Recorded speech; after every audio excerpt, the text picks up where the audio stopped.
Bangun. Bangun nakal! Aku yang kejut.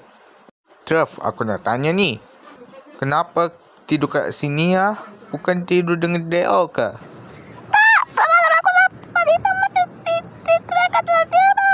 Ha? Tidur Dale? Ya ke? Selamat pagi. Masa untuk mandi. Ha? Bunyi apa tu? Hantu ke?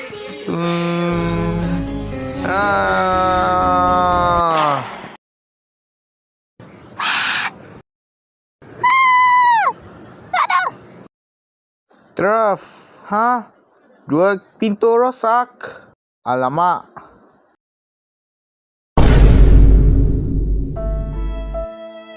Gagal berdua, pintu kita rosak. Dua pintu. Bilik mandi pintu rosak. Pintu kat luar rosak. Ni semua salah kau je, Trafik.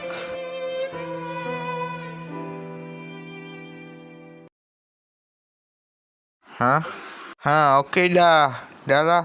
Kau dua pergi tidur luar sekarang, okey?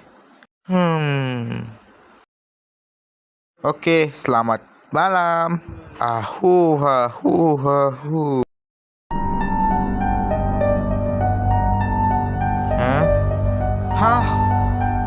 Hehehe.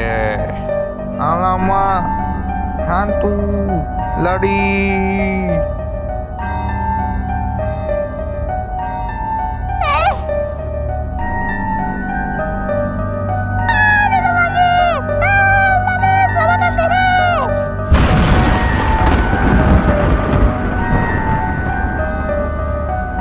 Sambung.